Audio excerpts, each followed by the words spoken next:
ஆண்டவராகிய இயேசு கிறிஸ்துவின் நாமத்தில் காலை வாழ்த்துக்கள். இன்றைய மன்னா, தன்னைத்தான் உயர்த்துகிறவன் எவனும் தாழ்த்தப்படுவான், தன்னைத்தான் தாழ்த்துகிறவன் உயர்த்தப்படுவான் என்றார். லூக்கா 14:11.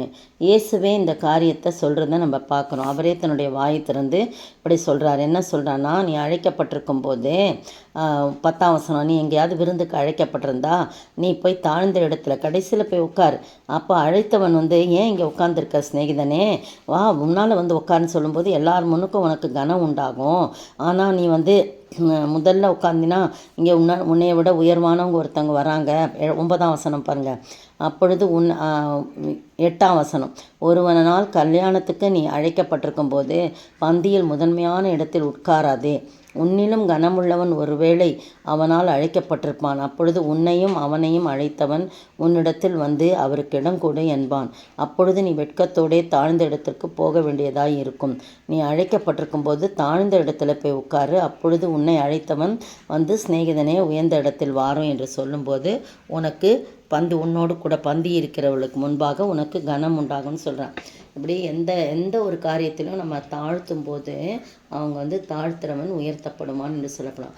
உயர்த்தப்படுதல் நம்ம அப்படியா நம்ம இந்த மாதத்தில் நம்ம தியானித்து வருகிறோம் இல்லையா. பெரியவராக்குறது, உயர்த்தப்படுறது, கனப்படுத்துறது, இதெல்லாம் நம்ம தியானித்து வரோம். அப்போ யார் உயர்த்தப்படுவானா, தன்னைத்தான் தாழ்த்துகிறவன். அதான் அருமையான ஓமை ஆண்டவர் சொல்கிறார். கல்யாண வீட்டுக்கு வரும்போதோ இல்லை எந்த ஃபங்க்ஷனுக்கு வரும்போதோ நம்ம போய் முன்னாடி போய் உட்காரோம். நம்ம விஐபியாக கூட இருக்கலாம். ஆனால் நம்ம என்ன செய்யணும், ஒருவேளை நம்மள உயரம் வருவாங்க அப்படின்னு சொல்லி நம்ம ஒரு 2 ரோ தள்ளி பின்னாடி உட்காரலாம். அதுக்குன்னு கடைசியில் கூட உட்காரணும் கூட அவசியம். ஒரு 2 ரோ 3 ரோ தள்ளி பின்னாடி உட்காரலாம். அப்போ ஏன் இங்கே உட்காந்துருக்கீங்க, வாங்க முன்னாடி. அப்போ நம்ம என்ன சொல்லுவோம், வேண்டாம் வேண்டான்னு சொல்லுவோம் இல்லையா. அப்படி சொல்லும்போது இல்லைன்னு சொல்லிட்டு நம்மளை கட்டாயப்படுத்தி அழைச்சிட்டு போகும்போது நமக்கு எல்லார் முன்னுக்கும் கனம் உண்டாகும்னு சொல்லி ஆண்டவர் ப்ராக்டிக்கலாக நமக்கு சொல்லித்தரதை பார்க்குறோம். உன்னத பாட்டில் பார்த்தீங்கன்னா 2ஆம் அதிகாரத்தில் சுலெமித்தியால் சொல்கிறான்.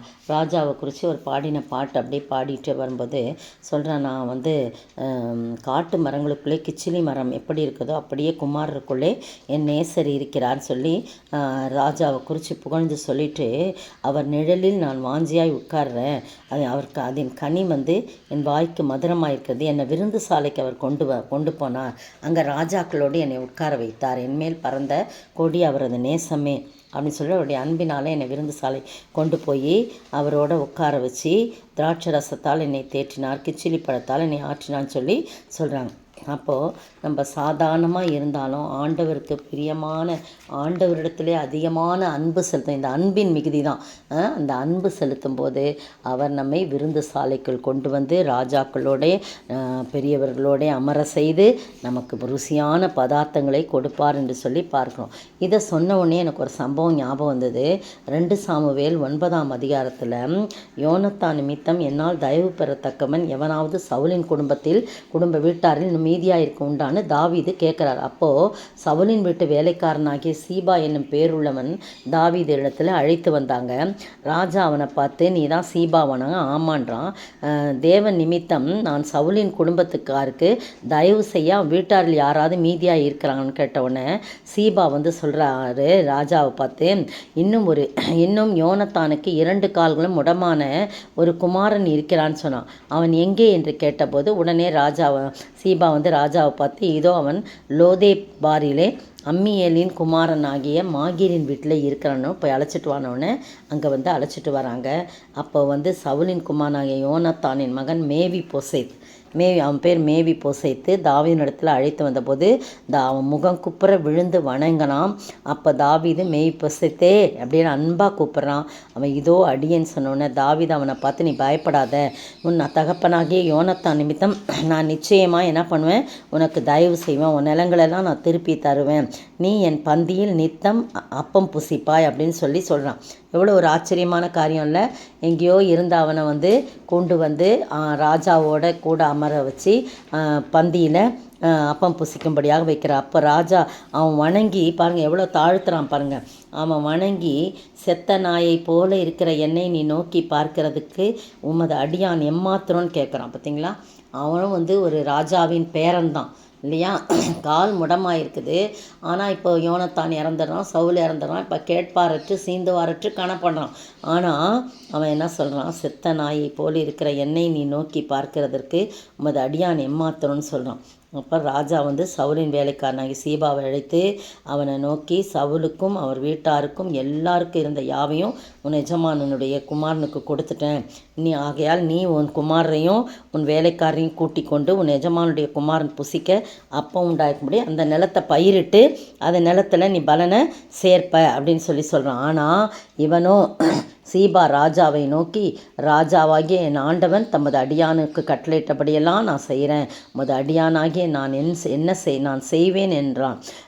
ராஜகுமாரில் ஒருவனைப் போல மேவி பொசைத்து என் பந்தியில் அசனம் பண்ணுவான் என்று ராஜா சொன்னான். எவ்வளோ ஒரு பெரிய காரியம் இல்லையா?